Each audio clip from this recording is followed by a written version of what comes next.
va oxirida cho'qim sotchiga o'zingizning gunohsiz ekanligingizni keskin talaffuzda bayon qiling va sharhlang. O'g'lim saqchining so'zini o'z so'ziga aylantirib, menga yana bir qatim eskartib qo'ydi. Sotxonning eshigi oldida yiliqi saqchi va yana Dumchak buvaydan boshqa yana bir to'xtamay taqildab, u yoqdan bu yoqqa mengib yuradigan yoshgina uzun chachliq ayolim bor edi.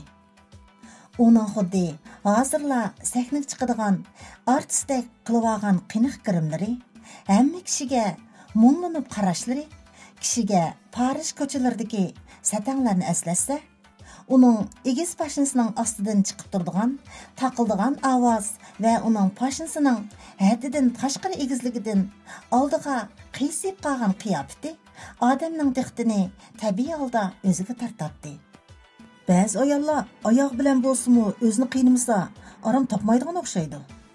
Dedi o'g'lim iliq ayolga ko'zining quyruqida qarab qo'yib, miyiqida kulguncha. Men birdilla kulib tashildim. Demismi shu topda o'zimning hayotimdagi tunji qatim egiz pashinliq oyoq kiyib, ish o'rnimdan uyga kelguncha putimning bearam bo'lgandan yig'ilib etishga tas qag'inim esimga kelib qolgan edi. Bu kulka mening jiddiylashgan nervlarimga xeyli aram bo'ldi. Sotxonning eshigimi oxir ochildi. Ondan iliqi biz dastlabda bu yerga kirganda yo'l so'ragan saqchi xodimi bizni sotxonning ichiga boshladi. Biz sotxonaga kirayotganda sot saqchisi shlab kiyganlarning shlabsini beshidan elib etishni buyurdi. Bu mu qonunga bo'lgan hurmat yusidan edi.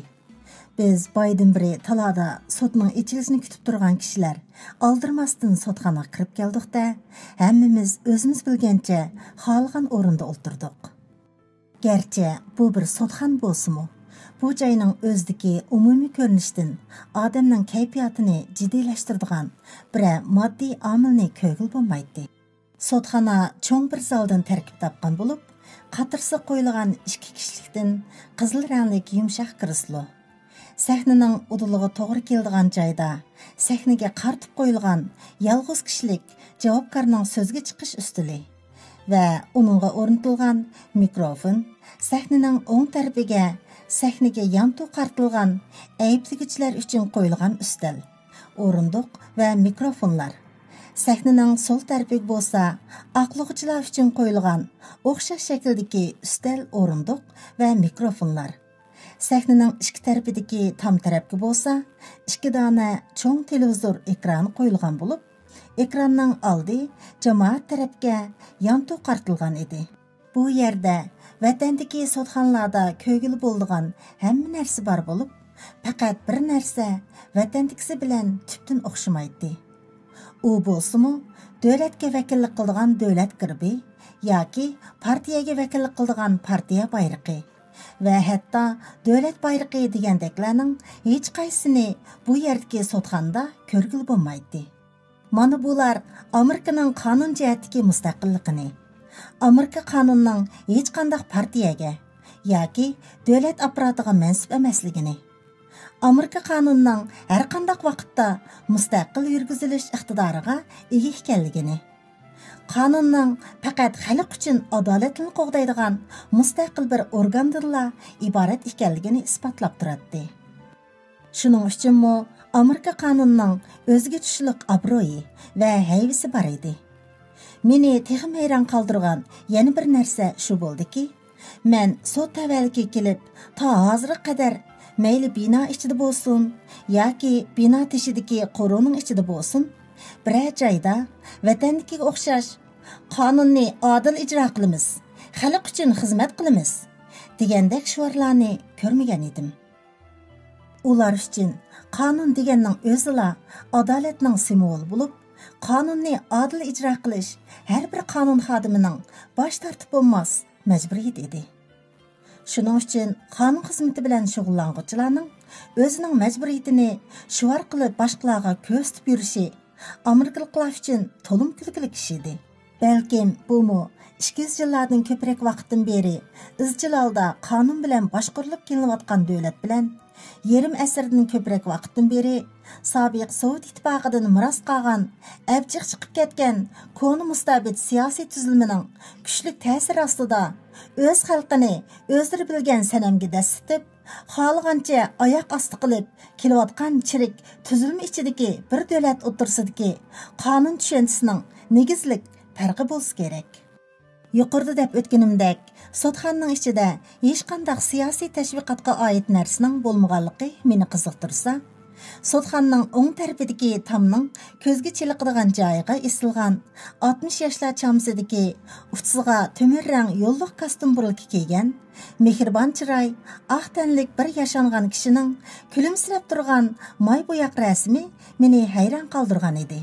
Mana bu, aşu mən ko'rib turgan hayvatlik sotxandaki birdan-bir simvol xarakterini olgan buyum bo'lib, u hargizmi birər doining rasm bo'lmasdan, balki yelimu hayot yashayotgan va mushu sotxonning bosh sotisi bo'lib ishlayotgan Richard Gardner apandimning moy bo'yoq rasmi edi. Sotchi janoblari kirishdan burun, boy bizni mushu zalga boshlab kirgan saqchi xodimi qo'ldagi tizginak bilan kamerani, ovoz yaratqini va ekranni bir qur tangshab ko'rdi. Arqidilla sot xotirligisi seri qirqimchash, oq pishmoq kelgan 40 yoshlar chamsidagi ayolmu kirib keldi va kompyuteri oldidagi o'zi o'ltirishga tegishli joyidan o'rin oldi.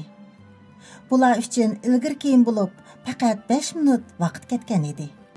Uzun o'tmay, sotchi janoblari uzun qarranglik sotchilar kiyim kiygan.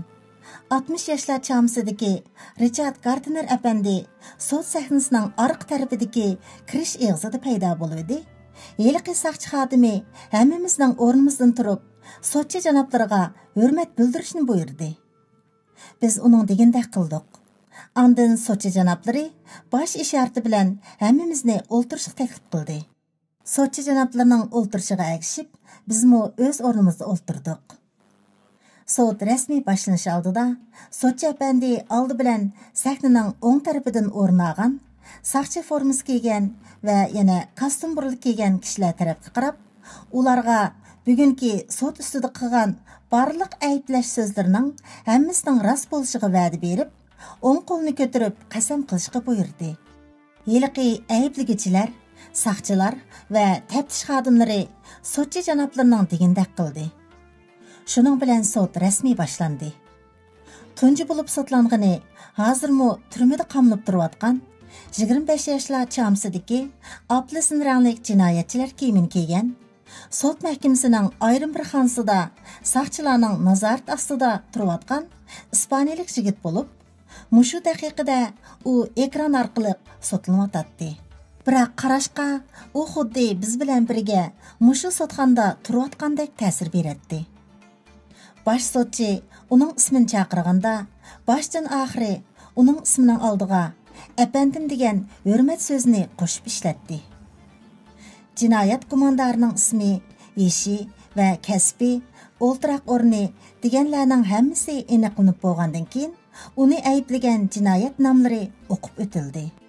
"Apandim" dedi baş sotchi janoblari uni ayblashga yo'llangan jinoyat nomlarini o'qib o'tib. Siz aldamchilik jinoyati, zo'r summadagi pul bulash jinoyati, qora guruhga qatnash jinoyati qatorliq jinoyatlar bilan ayblandingiz. Buni bilamsiz. Bilaman apandim, dedi yiliqi ispaniyalik yigit yerga qargan holda. Men u ayblangan jinoyat nomlarini anglab cho'chib ketdim. Chunki mundaq og'ir jinoyat o'tkazgan jinoyat gumondorlari bilan bir sotxona sotlanish men uchun yaxshilikning bishorat emas edi. Shunga meni ozroq sur bosgan edi.